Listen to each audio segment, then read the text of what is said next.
Clama Isaque, pergunta ao Pai, pelo Cordeiro. Clama Davi, e o Senhor te ouvirá, te livrará das angústias. Clama-me, te responderei, te mostrarei coisas grandes, coisas que ainda não viste, te revelarei. Clama, Ana, Deus te dará Samuel. Clama, Ana, ora para abalar o céu. Clama, Ana, clama que Deus te ouvirá. Não cesse de clamar. Não cesse de clamar. Clama Isaque, pergunta ao Pai, pelo Cordeiro. Clama Davi, o Senhor te ouvirá, te livrará das angústias. Clama-me, te responderei, te mostrarei coisas grandes, coisas que ainda não viste, te revelarei. Clama, Ana, Deus te dará Samuel.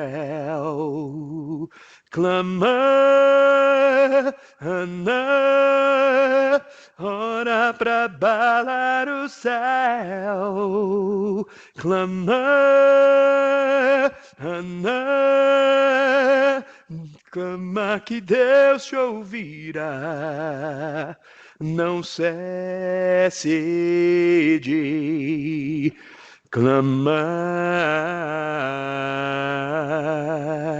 Não cesse de clamar.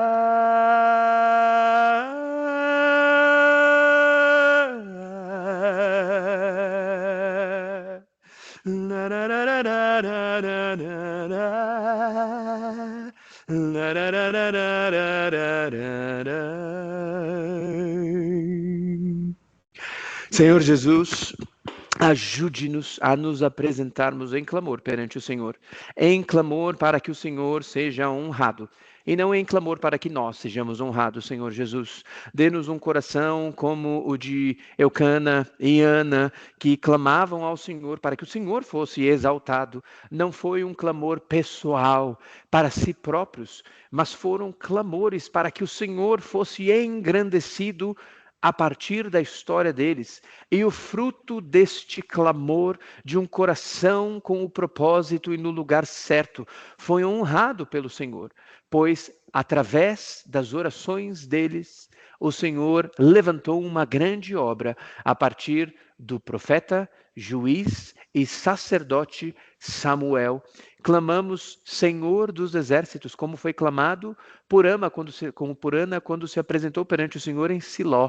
Senhor dos exércitos, seja engrandecido o teu nome através das nossas vidas, que não oremos pedindo vãs petições ou com vãs repetições, mas que de fato nos apresentemos diante do Senhor, para que engrandecido seja o Senhor quando os nossos pedidos forem atendidos. Senhor Jesus, que quando nós olharmos para os nossos pedidos, possamos dizer: muitos serão abençoados pelas respostas que o Senhor der às nossas orações. Que o Senhor nos envergonhe se, quando nos mostrar o que será as respostas das nossas orações, e percebermos que só nós seremos abençoados. pelas nossas próprias orações, se elas forem atendidas ao Senhor. Antes, seja toda uma nação abençoada pelas respostas das nossas orações. E acima disso, seja o teu nome engrandecido através das respostas que o Senhor der para as orações que fizermos, que nós saibamos nos apresentar diante do Senhor, clamando que por amor do teu próprio nome, o Senhor nos conduza pelas veredas da justiça, não por nós, mas por amor do teu próprio nome. Em nome de Jesus. Amém. Vamos lá. Esse texto, não sei se alguém conseguiu ler este texto antes da gente começar aqui, antes deste momento, alguém leu o texto? Perceberam como esse texto é conectado com o que falamos no nosso último encontro? Como a palavra ela vem conectada, totalmente conectada.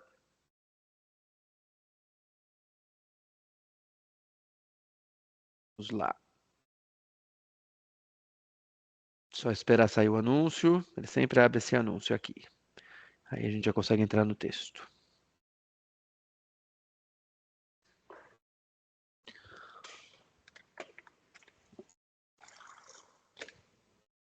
Deu certo. Muito anúncio, né, gente? Até para ler a Bíblia, né? Lotado de anúncio. Acho que vai melhorar assim. Pronto. Vamos lá. Eu acho que todos conhecem a história de Ana e Eucana clamando ao Senhor que, principalmente ela, né, através da boca dela, o Senhor levanta um clamor profético para que fosse levantada através dela uma nova geração. É uma geração de adoração. E olha só o cenário em que estava o povo. Estava no cenário assim degradado.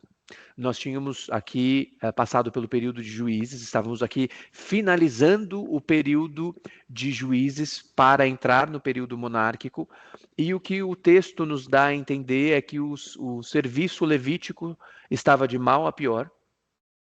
O livro de Juízes nos mostra que a situação do povo estava lastimável. Os próprios juízes que eram levantados, eles tinham muitas falhas. Se você para reparar a vida de Gideão, quantas confirmações Gideão precisou antes de obedecer de fato ao Senhor? Que lástima! Sansão, para que foi que ele usou a sua força?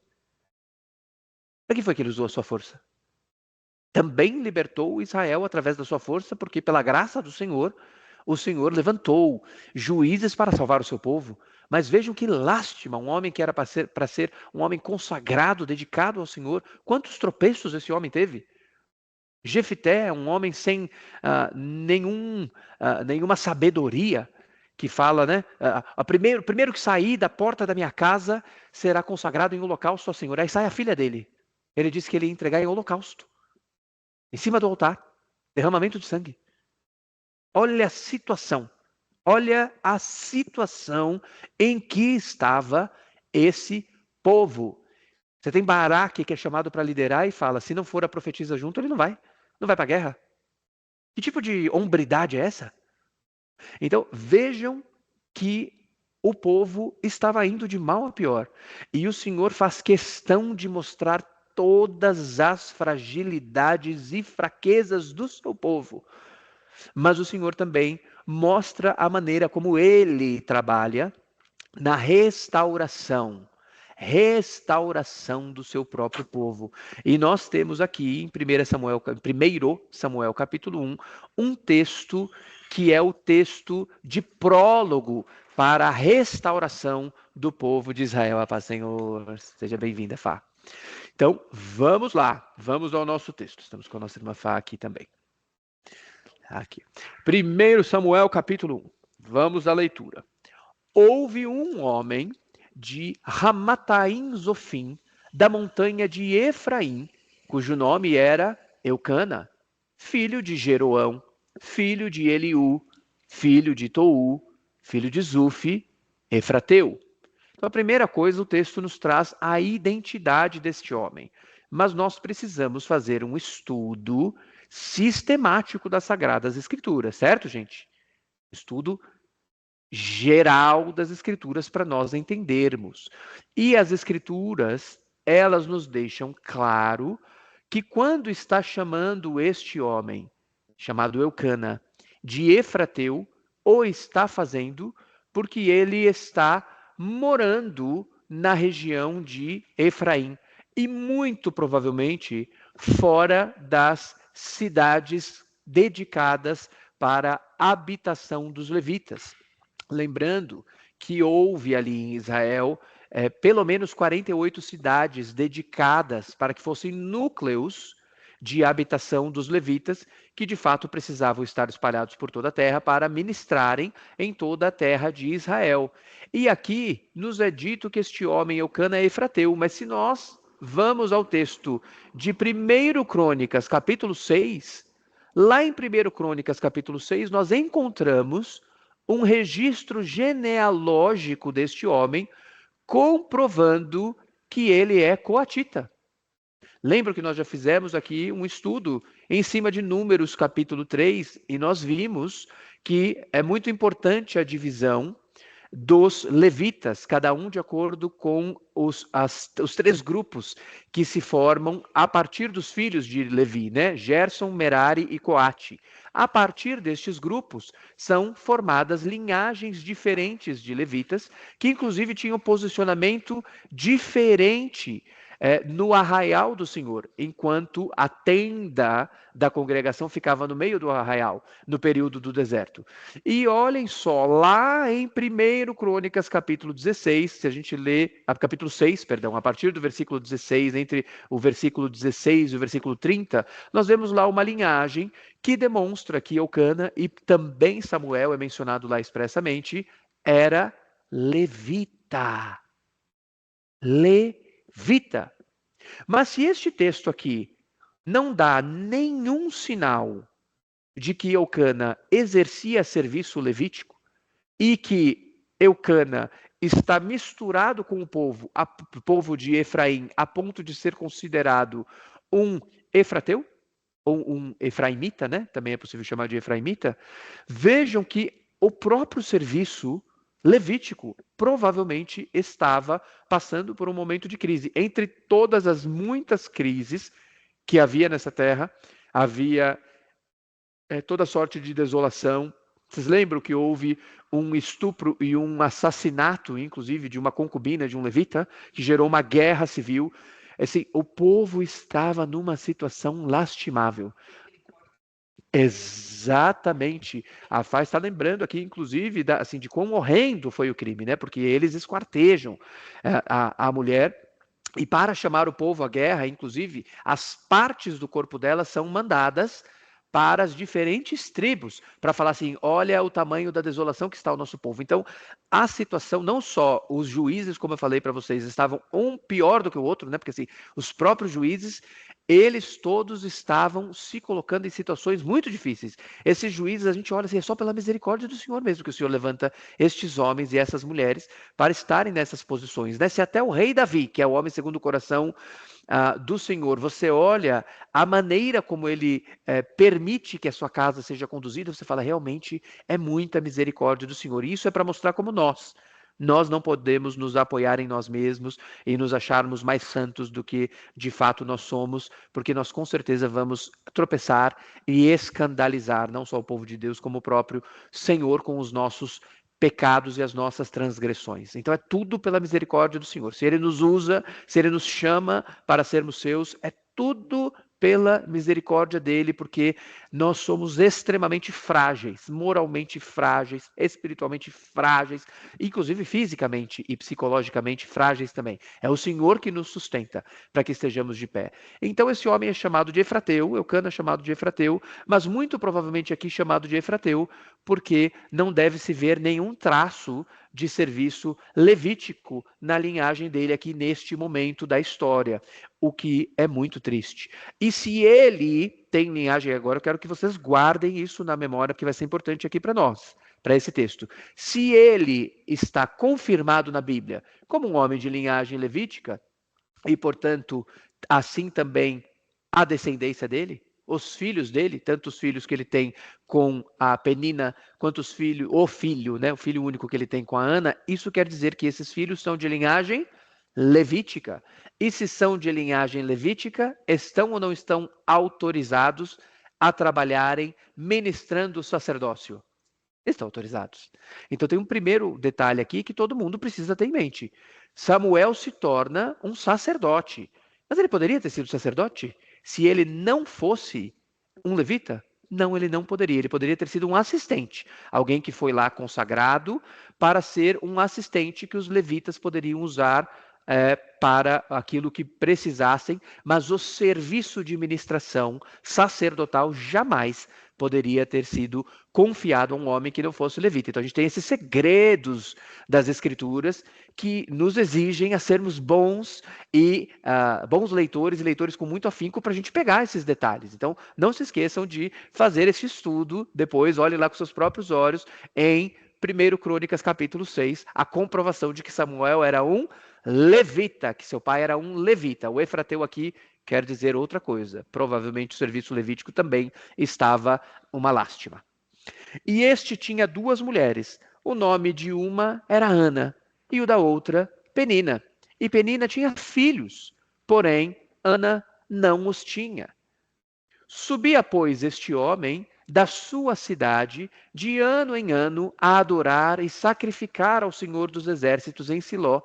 E estavam ali os sacerdotes do Senhor, Ofni e Finéias, os dois filhos de Eli. Vamos fazer uma pausa aqui. A primeira coisa é, o texto é muito interessante e suscita muito debate quando ele menciona que ele sobe de ano em ano. Porque pode nos levar a entender que de ano em ano significa que ele só vai uma vez a Siló para adorar perante a tenda da congregação. O que é a tenda da congregação? Lembrem que antes de ser construído o templo de Jerusalém, que ficou conhecido como Templo de Salomão, justamente porque só foi construído no reinado de Salomão, que é rei, e nesse período aqui a gente não tinha nem rei ainda em Israel, né? Então estamos falando de um período anterior. Neste período, as pessoas iam adorar perante o tabernáculo, aquele mesmo que estava no deserto, quando Moisés ministrava, ok?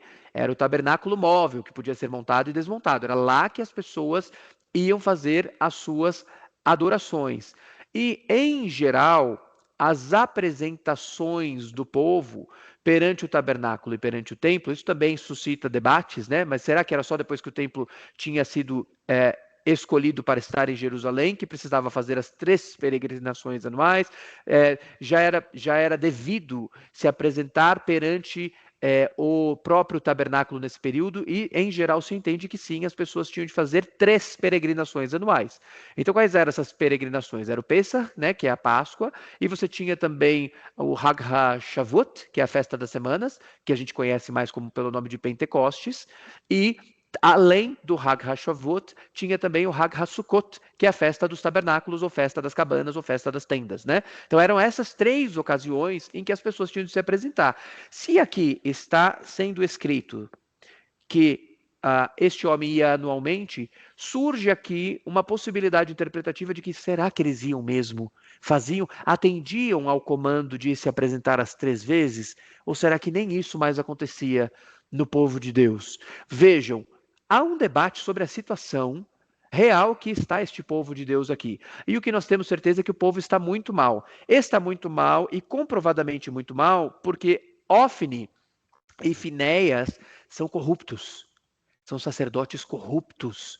Mais para frente, quando a gente chega até o livro, até o capítulo 5, a gente vê que estes homens, eles estão corrompidos, eles roubam os recursos do tabernáculo do Senhor, eles pegam para si a porção que é do Senhor, porque já tinha uma porção que era dedicada a eles, eles escandalizam as pessoas que estão indo levar as ofertas, os sacrifícios para o tabernáculo, então também assim tem uma degradação moral que alcançou os próprios sacerdotes. E lembrem-se que a gente falou, além dos levitas, todos que trabalhavam, nós tínhamos uma classe de levitas, que era a classe sacerdotal que ministrava dentro do tabernáculo. E Eli, com seus 2 filhos, Ofni e Finéias, era desta classe dos Kohanim, né, os sacerdotes que ministravam, os levitas que ministravam dentro do tabernáculo. E Eli era um homem pouco diligente em relação à educação e correção dos seus filhos. Então, Eli tinha esta culpa, apesar de ser sumo sacerdote de Israel nesse período, ele também não estava à altura. E os seus filhos, pior ainda, porque os seus filhos sequer tinham zelo e temor do Senhor. Então, Israel ia de mal a pior. E sucedeu que no dia em que Eucana sacrificava, dava a ele porções a Penina, sua mulher, e a todos os seus filhos, e a todas as suas filhas. Então, leiam-se aqui, ele tinha filhos e filhas com Penina. Então, Penina era uma mulher frutífera do ponto de vista de geração de filhos, que neste período era importante e simbólico. Porém, a Ana dava uma parte excelente, porque amava a Ana, embora o Senhor lhe tivesse cerrado a madre. Então veja que ele era um homem diligente com a sua esposa. Naquele período, às vezes acontecia que a esposa que era infértil, ela começava a ser repudiada. Mas este homem era um homem fiel à sua esposa. Ele cumpria à risca as suas obrigações morais também e afetivas com a sua esposa, que também foi motivo depois de escândalo em Israel. E lá no final do Antigo Testamento, quando a gente lê Malaquias, uma das denúncias que o profeta Malaquias faz é que os maridos não tratam bem as esposas. Maridos espancadores, o que é evidentemente proibido pelas Escrituras, e maridos infiéis às suas esposas. Então, este homem, Eucana, era um homem que se esforçava da parte do Senhor. E a sua rival excessivamente a provocava para a irritar, porque o Senhor lhe tinha cerrado a madre. Então ela sofria toda sorte de humilhações da outra esposa de Eucana. E quero relembrar aqui a vocês, quando o Senhor cria o homem e a mulher e a instituição do casamento, ele não cria para que o homem tenha várias esposas. Este é um processo que vai acontecendo na humanidade e que o Senhor, quando começa a trabalhar no seu povo, vai expurgando do seu povo todos estes maus hábitos que o povo tem. Mas o Senhor o faz tudo de uma vez? Claro que ele não o faz tudo de uma vez. O Senhor, se fosse tudo de uma vez, nós hoje, nós da igreja, nem seríamos pecadores mais, né? Já seríamos santíssimos, já não em processo de santificação, mas em estado de santidade. E nós estamos, na verdade, em um processo de santificação. E quando vamos olhando para trás, o trabalhar do Senhor com o seu povo, o Senhor vai tirando muitas coisas do seu povo. Então, o Senhor vai fazendo com que, por exemplo, em primeiro lugar, ele chega e ele extingue o fenômeno da escravidão que existia no mundo inteiro neste período. Não, mas ele obriga que haja dignidade para essas pessoas. Ele diz que já de pronto todos os povos podem entrar para fazer parte da comunidade dos santos? Não, mas ele manda que o povo trate com hombridade, dignidade e justiça os outros povos ao redor, inclusive enquanto esses outros povos estavam atravessando o território de Israel. Veja que o Senhor começa a ir fazendo um processo até que chegue ao nosso período, que é o período da graça, e ainda mais coisas fará quando nós entrarmos num outro período após a segunda vinda, o segundo advento de Jesus Cristo. Então, nós vemos que há um processo histórico que o Senhor vai fazendo, limpando o seu povo daquilo que não agrada ao Senhor. E aí quero relembrar a vocês, o Senhor não criou poligamia. Poligamia foi um fenômeno social que aconteceu. E a Bíblia nos retrata, inclusive, lá no livro de Gênesis, os processos que vão acontecendo na humanidade, a busca dos homens por poder, a busca dos homens por mais mulheres. Isso vai sendo retratado. Se a gente lê Gênesis com atenção, a gente consegue até entender os momentos em que esses fenômenos vão adentrando a sociedade, ok? É interessante que uma vez, quando os religiosos da época vão questionar Jesus e falam, não, mas Moisés autorizou a carta de divórcio. E aí ele diz assim, ele fez isso pela dureza do vosso coração. Aí ele diz algo que sempre me marca, né? Mas nem sempre foi assim. Aí ele vai lá no Gênesis. Aleluia. Então, é Jesus dizendo assim, não é isso que é para vocês observarem. É lá, vão lá no Gênesis. Quando o Senhor fez. Quando né? o Senhor fez. E o Senhor não criou poligamia. Vocês veem, né? Muitas coisas foram por conta da dureza do coração dos homens. E o Senhor foi trabalhando este povo. Se o Senhor pegasse esse povo e fizesse assim, a partir de agora, santíssimo em estado de santidade, o Senhor ia quebrar o povo. Assim como nós não podemos fazer isso com os nossos filhos. A pegar os nossos filhos e falar, não, a partir de agora, os nossos filhos vão ser assim. Então, você precisa trabalhar com os filhos, senão você vai quebrar. Tem aquilo que é possível de ser feito e aquilo que não é possível na estatura das pessoas. E veja, o Senhor não quer nos fazer como se fôssemos marionetes. O Senhor quer trabalhar em nós, com a nossa mente, com o nosso coração, com os nossos sentimentos. Ele não vem e desfaz estes aspectos das nossas personalidades. Ele nos trabalha a despeito das nossas personalidades. E assim fez o Senhor também coletivamente com o povo. Essa passagem que a Fá lembrou aqui é uma passagem super importante, porque é Jesus, ele confirma, não? Muitas coisas foram por conta que o Senhor foi trabalhando aos poucos, mas foi trabalhando aos poucos por conta da dureza dos corações de vocês. Não só em relação à poligamia, mas também em relação a muitos outros aspectos de vida sociais, ok? Então, vamos lá. Inclusive, ó, deixa eu migrar para cá. Aí. E assim fazia ele, de ano em ano, sempre que Ana subia à casa do Senhor. A outra a irritava, por isso chorava e não comia. Então Eucana, seu marido, lhe disse: Ana, por que choras? E por que não comes? E por que está mal o teu coração? Não te sou eu melhor do que 10 filhos? Então Ana se levantou, depois que comeram e beberam em Siló. E Eli, sacerdote, estava assentado numa cadeira, junto a um pilar do templo do Senhor. Ela, pois, com amargura de alma, orou ao Senhor e chorou abundantemente. Então, olha só, quero que vocês prestem atenção. Para que ela queria um filho? Ela queria um filho para ela?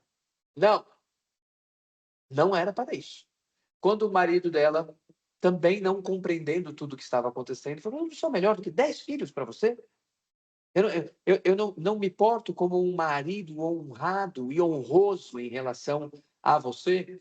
E aí ela se levanta e ela vai conversar com o Senhor.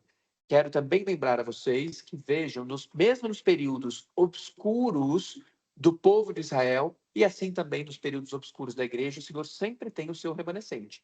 Esta mulher se levanta e vai orar. Nós temos pouco conhecimento das práticas de oração livre do povo, de comunicação do povo com o Espírito de Deus, até porque o Espírito de Deus não habitava nas pessoas neste período, salvo nos momentos em que o Senhor levantava alguém para, através dessa pessoa, fazer uma manifestação profética. Aí o Espírito de Deus se derramava sobre aquela pessoa, derramava a sua unção profética naquela pessoa e atuava na vida daquela pessoa para que aquela pessoa pudesse ter uma manifestação profética. E é justamente isso que parece estar acontecendo aqui. Ana vai perante o Senhor e as coisas que Ana apresenta perante o Senhor não são coisas que estão engessadas na Torá. Como assim, Daniel? Do que você está falando? Olha só, nesse período, a lei do Senhor era a Torá, eram os 5 primeiros livros das Escrituras. E nós estávamos no comecinho ainda ali da vida de Israel na Terra Prometida. Então, nós não tínhamos os livros dos profetas ainda escritos. Essas coisas ainda estavam sendo, e algumas ainda iriam ser compostas e apresentadas pelo Senhor perante o seu povo. Então, a regra de vida e prática, né, e fé também, era a regra dos 5 livros do Pentateuco. Mas o que Ana vai fazer parece ser uma compreensão de quem tem conhecimento e vida com o Senhor para além do que está normatizado ali. E vamos ver então o que é que acontece na relação de Ana com o Senhor. Ela, pois, com amargura de alma, orou ao Senhor e chorou abundantemente. E fez um voto dizendo: Senhor dos exércitos. Gente, ela só pode mesmo estar aqui numa manifestação profética. Sabe qual é a primeira vez que o Senhor é chamado Senhor dos Exércitos na Bíblia inteira? Aqui. Aleluia. A primeira vez na Bíblia em que o Senhor é reconhecido em um dos seus nomes, porque o Senhor tem vários nomes, Jeová Nissi, Jeová Rafá, Jeová Shalom, Jeová Jireh, mas ele também é Senhor dos exércitos. Ele também é Adonai Tsevaot. E a primeira vez em que ele é assim chamado é aqui. É aqui. Então vejam só. E vamos entender o que é no coração dela que ela queria. Vamos entender. Será que ela queria um filho para rivalizar com a outra esposa e mostrar para a outra, agora eu tenho? Será que é isso que ela queria? Vamos entender. Se benignamente atentares para a aflição da tua serva, e de mim te lembrares, e de tua serva não te esqueceres, mas a tua serva deres um filho homem, ao Senhor o darei todos os dias da sua vida, e sobre a sua cabeça não passará navalha. O que é que ela está fazendo aqui? Olha só, está chamando este homem para ser o equivalente a um nazireu. Mas olha que interessante, porque o voto do nazireado não era feito por outra pessoa. Ele só era feito pelo próprio autodeclarante perante o Senhor. Então, uma pessoa tinha autonomia, segundo as Escrituras, para ir e se apresentar como nazireu. Eu, se não me engano, acho que o voto do nazireado está em Números capítulo 6. É número 6, né? Eu acho que o voto do nazireado está no capítulo 6. O que era o voto do nazireado? Uma pessoa ia perante o Senhor e dizia, olha, eu vou por um tempo ficar consagrado ao Senhor. E tinha tempo, tá? Não tinha tempo. Ninguém era nazireu de vida inteira. 6, né?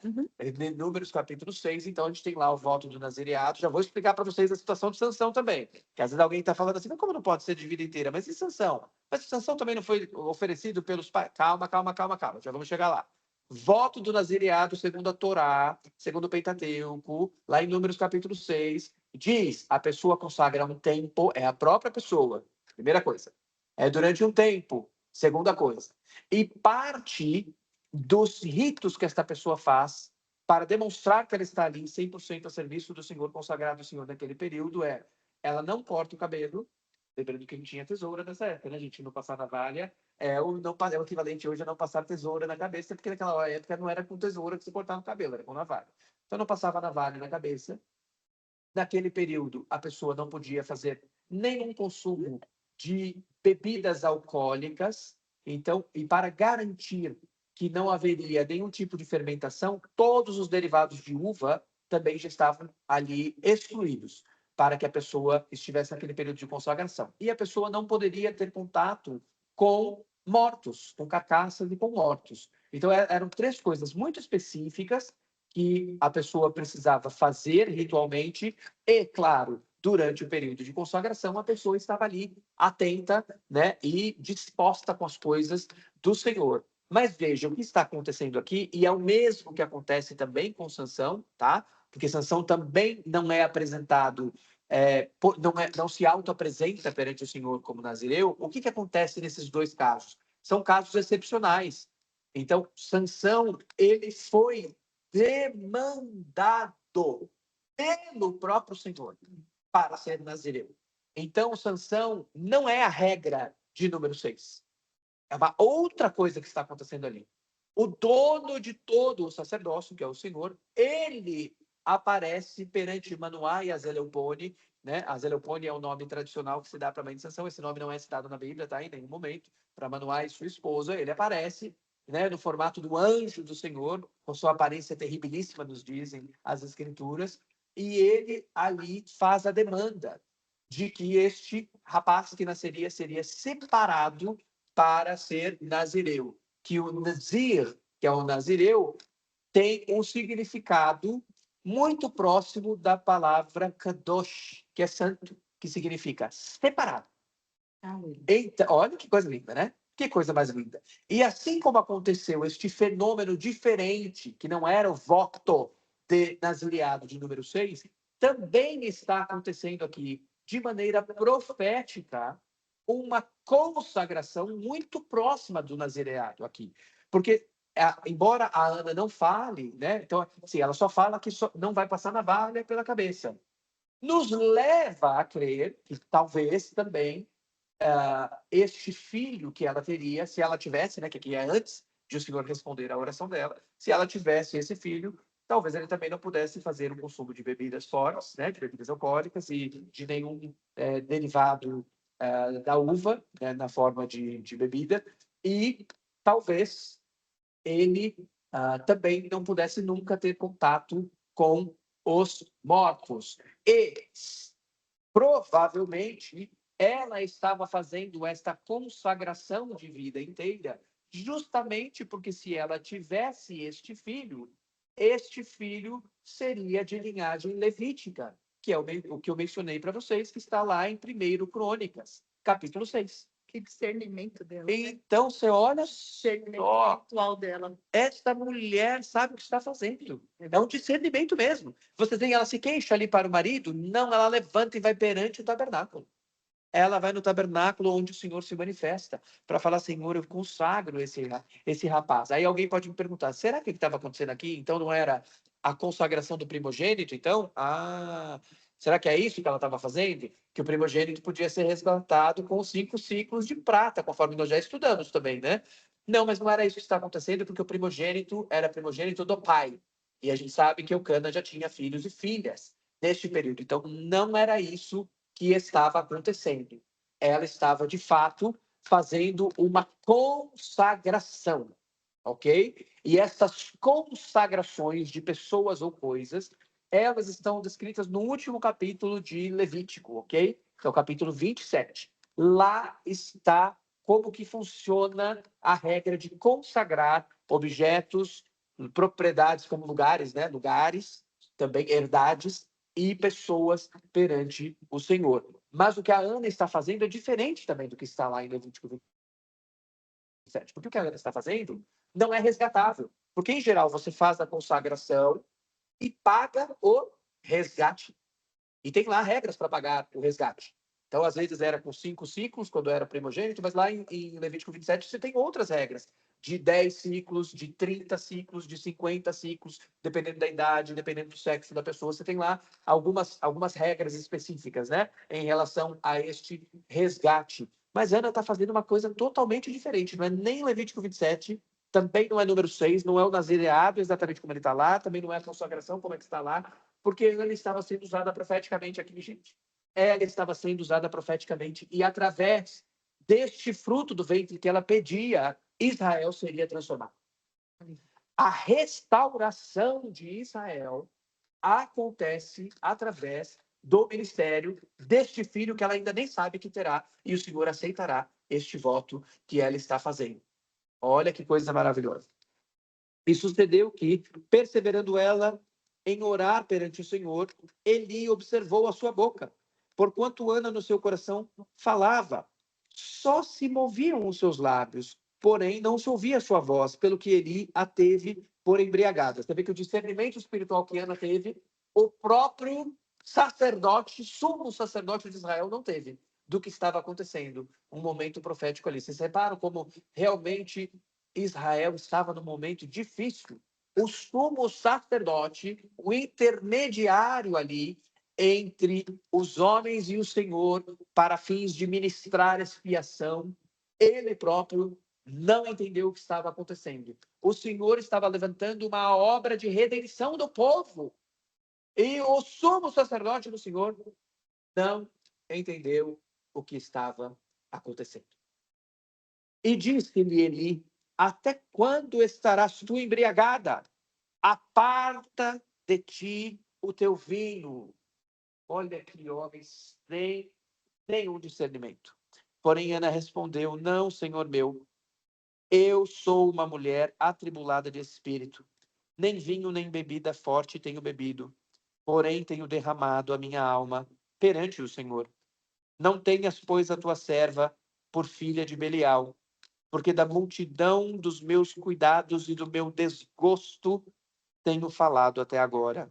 Então respondeu Eli: vai em paz, e o Deus de Israel te conceda a petição que lhe fizeste. Mas olha só, apesar de não ter o discernimento, o homem responsável por fazer o papel de intermediário faz o seu papel de intermediário e clama ele da sua posição ordenada, né, de ordenação sacerdotal, e fala: o Senhor te conceda a tua petição. Vocês percebem o trabalhar do Senhor como é um trabalhar perfeito, a despeito das falhas humanas? Já falamos várias vezes aqui, várias, que o sumo sacerdote do período de Jesus, que era Caifás, ele também é usado, algumas vezes, no plural, para usar da sua ordenação sacerdotal para fazer a vontade do Senhor, embora fosse um homem corrupto, isso também sem discernimento espiritual. Então, o Senhor usa as instituições que o Senhor mesmo havia concebido para este período de Antigo Testamento, Antiga Aliança, para fazer a sua vontade, independentemente da corruptibilidade humana. Porque o Senhor é incorruptível, independentemente da corruptibilidade humana. Percebem a diferença? Ainda que o Senhor use homens e mulheres corruptíveis, chame homens e mulheres corruptíveis para participarem da sua obra, serem cooperadores do seu reino, ainda que estes homens e mulheres falhem, e de fato falham, o Senhor é infalível. Ele nunca falha. Ainda que estes homens e mulheres sejam infiéis por vezes, o Senhor é eternamente fiel, inclusive para usar instituições que ele levanta com pessoas infiéis. Sabe? Porque o Senhor é fiel e o Senhor é perfeito. Por isso nós não confiamos no homem maldito, o homem que confia em outro homem. Ah, o pastor caiu, eu fiquei muito chateado com o que o pastor fez. Mas se você ficou muito chateado com o que o pastor fez, e você está orando por este pastor, e você está seguindo o que o Senhor está te conduzindo, isso é uma bênção, glória a Deus por isso. Fiquei muito chateado com o pastor e não frequento mais igreja. É que você não entendeu nada, então. Você não entendeu nada. Você não entendeu. Porque você também é falho. Você também é falha. Você também tem pecado. Você vai tropeçar. Sendo sacerdote ou não sendo sacerdote, você vai tropeçar. Podia ser o sumo sacerdote de Israel. Ia tropeçar. Só um não tropeçou.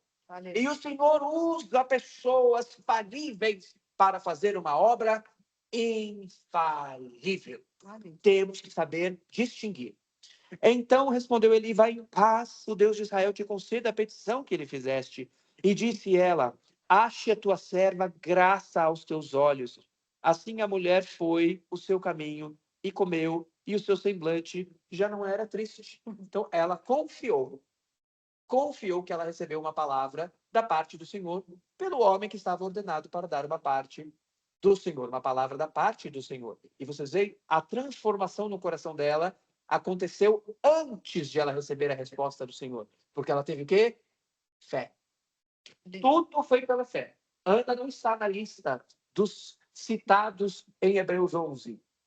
Porque em Hebreus 11 a gente tem uma lista de pessoas que foram vivendo pela fé, e aí o autor de Hebreus 11, lá no Novo Testamento, ele faz questão de chamar a atenção de que, assim, se vocês pensaram que alguma dessas coisas aconteceu e não fosse já pela fé, vocês estão enganados, sempre foi pela fé. Sempre foi pela fé. Vocês estão vendo um exemplo claro aqui e comprovado nas Escrituras de que ela se apresenta ela diretamente perante o Senhor, recebe da parte do sumo sacerdote do Senhor uma palavra, confia que é uma palavra da parte do Senhor, pois foi perante o Senhor que ela se apresentou, e a transformação já acontece no coração dela imediatamente, independentemente de a petição dela ainda não estar atendida. Que sirva de lição para nós, hein? Independentemente de a petição dela não estar atendida. Porque a transformação não é de fora para dentro, é de dentro para fora. E levantaram-se de madrugada e adoraram perante o Senhor e voltaram e chegaram à sua casa em Ramá. E Eucana conheceu a Ana, sua mulher, e o Senhor se lembrou dela. Lembrando que o conhecer, aqui no Antigo Testamento, quando é citado conhecer, significa ter relação sexual, né? E sucedeu que, passado algum tempo, Ana concebeu e deu à luz um filho e chamou o seu nome Samuel, porque dizia ela: o tenho pedido ao Senhor. E subiu aquele homem Eucana com toda a sua casa a oferecer ao Senhor o sacrifício anual e a cumprir o seu voto. Porém, Ana não subiu, mas disse a seu marido: quando o menino for desmamado, então o levarei para que apareça perante o Senhor e lá fique para sempre. Vocês percebem que neste período o normal, principalmente inclusive com os primogênitos, era a pessoa levar, e com os primogênitos era inclusive uma obrigação, né? Se levava o primogênito para o Senhor, mas não se para que ele fosse consagrado ao Senhor, mas se fazia o quê? Se pagava o resgate. E pagando-se o resgate, o que se estava celebrando ali perante o Senhor? É que assim, olha, o meu primogênito deveria ser consagrado para a vida integral e exclusiva ao Senhor. Mas o Senhor tem os seus separados para isso, que são os levitas. Então eu levo, apresento o filho perante o Senhor, mas volto com o filho. Consagro, pago o resgate e volto com o filho. O que é que Ana está fazendo? Está apresentando sem resgate. É para ter uma vida inteira consagrada ao Senhor. E este menino, conforme o voto dela, não o voto dele, mas o voto dela atendido pelo Senhor, qual foi? Que ele teria uma vida separada à similaridade de um nazireu e que ele serviria em serviço levítico como um sacerdote, ainda que o seu pai não fosse um levita em serviço sacerdotal, e ainda que o seu pai sequer estivesse, pelo que parece o texto nos contar aqui, em qualquer tipo de serviço levítico, ainda que não aquele sacerdotal dos Kohanim dentro do templo. Mas a Ana, ela fez um voto e o marido dela tinha o poder para anular o voto dela, porque ele era o senhor da casa. Então ele podia confirmar ou ele podia anular o voto dela como senhor da casa. Mas vocês veem que é um homem realmente, nas suas forças e nas suas limitações, um homem dirigente, e ele confirma o voto da sua esposa. Mas tudo isso parece ser, de fato, um mover do Senhor profético, movimentando o sumo sacerdote, movimentando o Senhor da casa a favor da obra que o Senhor do reino e do céu queria fazer com o seu povo. Ele está movimentando todas as peças para que todas as coisas aconteçam em favor do reino dele. Quando o menino for desmamado, então o levarei para que apareça perante o Senhor e lá fique para sempre. E Eucana, seu marido, lhe disse: faze o que bem te parece aos teus olhos. Confirmou o voto dela. Fica até que o desmames, então somente confirme o Senhor a sua palavra. Assim ficou a mulher e deu leite a seu filho até que o desmamou. E havendo-o desmamado, tomou-o consigo com 3 bezerros e um efa de farinha e um odre de vinho e levou-o à casa do Senhor em Siló. E era um menino ainda muito criança. Que é isso que ela faz, né? Então ela está fazendo ali um sacrifício de ação de graças, e o Antigo Testamento tinha um capítulo dedicado a isso, que é o capítulo 7 do livro de Números. Então, Números 7 é um capítulo dedicado. Como que a gente faz? Uma ação de graça, ofertas pacíficas, alçadas, não coisas obrigatórias que a gente tem que fazer sempre, mas assim, olha, eu estou tão grato que eu quero fazer algo para o Senhor. Então, lá tem como que você faz a oferta, tanto a oferta do holocausto, e para isso ela leva os 3 bezerros, quanto a chamada oferta de manjares, no qual você leva a farinha, e em geral essa farinha você já leva ela em formato de bolo ou de coscorão, né? Que é um tipo de alimento já temperado, já untada com azeite, né? Em formato de bolo. Então tinha lá as regras de como você apresentava. Então ela vai e faz a sua oferta de ação de graça e ainda entrega o seu filho sem resgate, porque ela não queria o filho para ela. Ela estava sendo usada profeticamente, clamando ao Senhor de maneira prática por uma flecha na mão do homem poderoso. Vocês entendem o que ela está fazendo? Como flechas na mão do homem poderoso, assim são os filhos da mocidade, lembra? Bem-aventurado o homem que deles enche a sua aljava. Falamos sobre isso também no nosso último estudo. Salmo 127. Ela está usando seu filho para restaurar Israel. Se você tem um filho para você mesmo ou para você mesma, está errado. O seu filho tem que ser criado para o reino do Senhor, para que o Senhor possa pegar o seu filho, tirar o seu filho da aljava e lançar o seu filho para abençoar o reino de Deus. Esta mulher está cumprindo isso aqui. Vocês veem como era uma mulher que realmente servia ao Senhor? Olha que bênção. E degolaram um bezerro e trouxeram o menino a Eli. E disse ela: Ah, meu senhor, viva a tua alma, meu senhor. Eu sou aquela mulher que aqui esteve contigo para orar ao Senhor. Ela está falando com o sumo sacerdote, com o Kohen Gadol, né? O sumo sacerdote de Israel, que é ele, o pai de Finéias e Ofni, os corruptos. Por este menino orava eu, e o Senhor atendeu a minha petição, que eu lhe tinha feito. Por isso também ao Senhor eu o entreguei, por todos os dias que viver, pois ao Senhor foi pedido. E adorou ali ao Senhor. Então ela vai lá e olha só, eu tive filho, era isso que eu queria. Agora, Senhor, pode abençoar o reino com a criança. Desmamei. Pode abençoar o reino com a criança. E, de fato, Samuel foi usado para a restauração de Israel. E Samuel é a ponte entre o regime dos juízes de Israel e o regime monárquico de Israel. Entre estes dois momentos da história de Israel, o que é que acontece? Samuel acontece. Samuel é a pessoa que é levantada como juiz para liderar como poder executivo o povo, naquele momento em que ainda não tinha rei.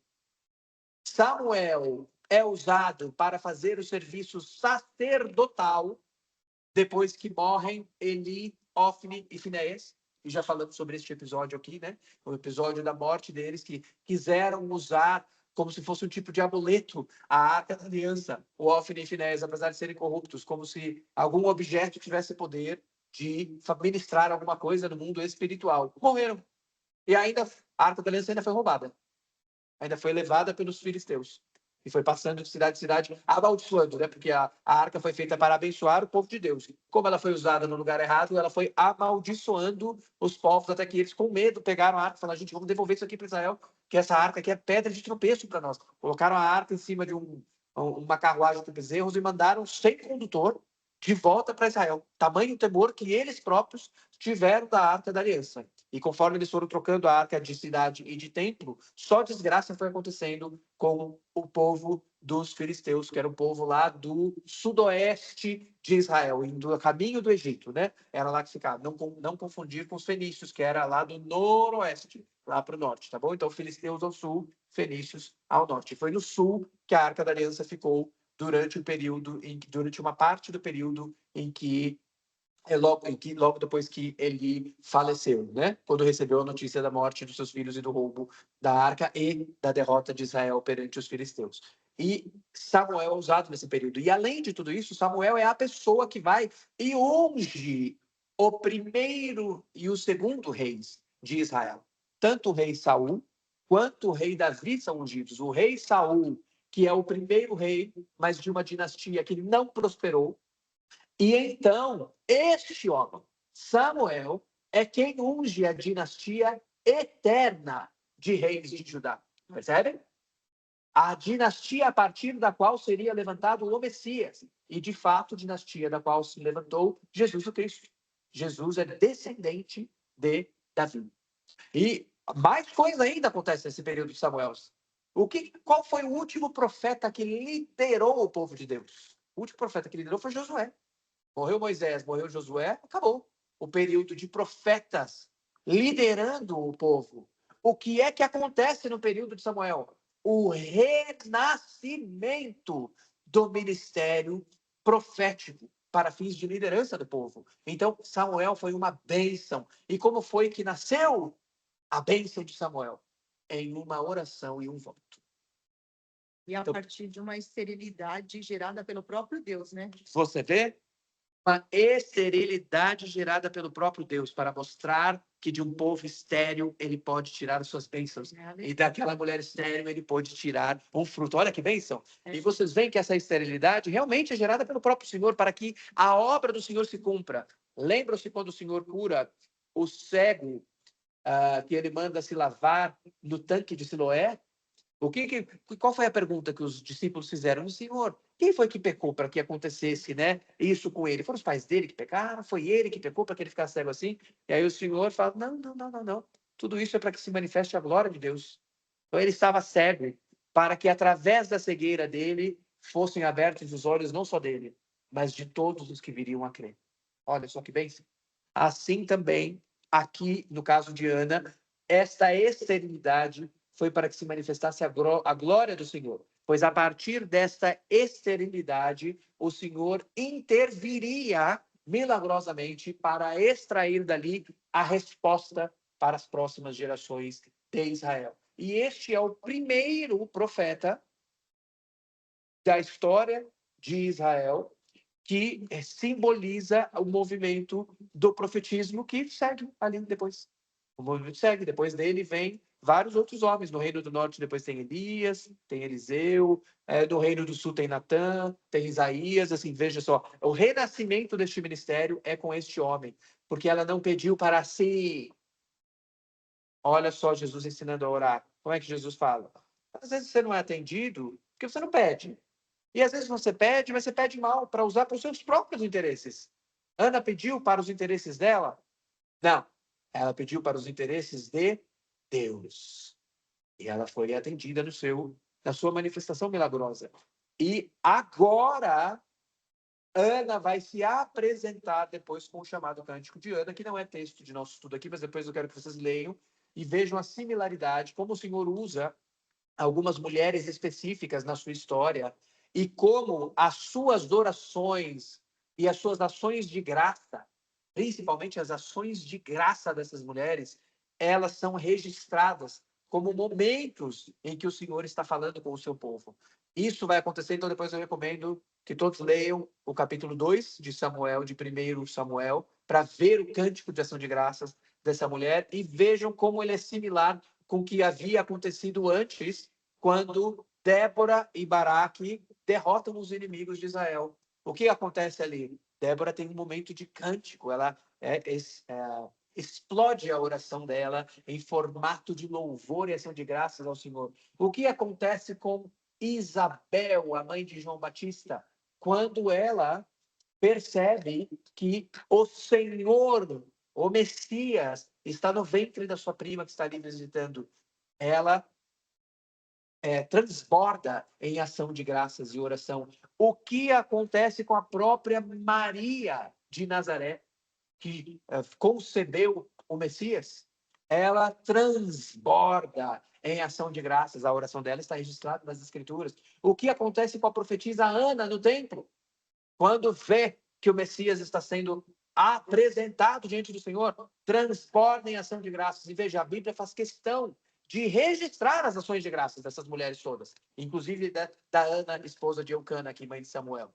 Vejam, porque o Senhor usa este movimento de ação de graças para realizar o que ele quer realizar. E o Senhor fez questão de deixar isso nas Sagradas Escrituras para nós, registrados para nós. Então, quero fazer uma pergunta para vocês. Como tem sido? Você tem feito ações de graças? Ou você só tem feito pedidos e pedidos e mais pedidos? Vocês gastam tanto tempo para agradecer ao Senhor, quanto gastam para pedir ao Senhor? Vejam como a ação de graças ela é importante. Um coração grato ao Senhor. Um coração disponível não só para receber, mas para devolver. Entendem?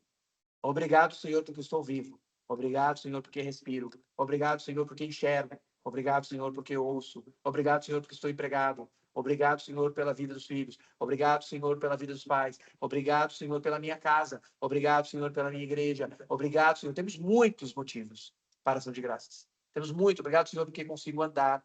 Obrigado, Senhor, porque consigo me levantar da cama. Obrigado, Senhor. Veja, temos muitos e muitos motivos. Obrigado, Senhor, pelo conforto. Meu banho é com água quente. Obrigado, Senhor Jesus, por eu ter a possibilidade de me agasalhar no inverno. Obrigado, Senhor Jesus, porque a Bíblia me é acessível. Obrigado, Senhor, porque eu não sou perseguido até a morte, como está acontecendo com os nossos irmãos nigerianos. Obrigado, Senhor Jesus, porque não estamos sendo aprisionados pela nossa fé, como está acontecendo com os nossos irmãos chineses. Obrigado, Senhor Jesus, porque não precisamos receber Bíblias contrabandeadas para poder receber a palavra do Senhor. Obrigado, Senhor Jesus, porque temos facilidade de acesso a culto. Obrigado, Senhor Jesus, porque podemos, pelo nosso celular, da nossa casa, da nossa cama, do nosso banheiro, do nosso trabalho, nós podemos acessar a Tua palavra, ouvir a explicação da Tua palavra. Obrigado, Senhor Jesus. Olha só a ação de graça. Obrigado. Obrigado por podermos orar ao Senhor. Obrigado. Temos voz para falar com o Senhor. Obrigado. Precisamos ser mais gratos. Então, que nos permitamos ser usados pelo Senhor também através das ações de graças. Nós podemos ser pidões, mas temos de ser tão gratos quanto pidões, no mínimo.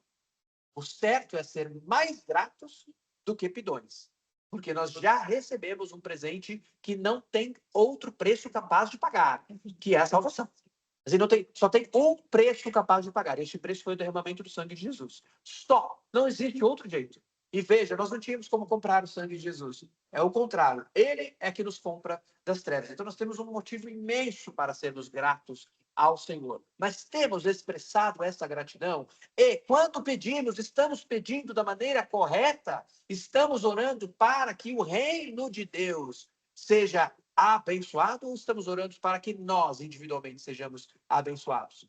Porque não foi essa a oração de Ana. E certamente isso está na base do porquê ela foi atendida com um milagre. Entendem? Ela pediu e enviou o seu filho, entregou na mão para que o Senhor o lançasse como flecha. E lançado ele foi. E toda uma geração foi restaurada a partir da vida deste menino que ela consagrou ao Senhor. Ela própria, se vocês falarem assim, quanto ela própria aproveitou pessoalmente deste milagre, só o período da amamentação. Mas quanto o Senhor aproveitou do pedido que o Senhor incutiu no coração dela para que ela fizesse em favor de todo o reino. Olha que diferença de perspectiva. Que diferença de perspectiva. Glórias a Deus por isso. Vamos orar? Alguém pode fazer uma oração para que nós aprendamos a orar como Ana? Quem pode fazer essa oração para nós?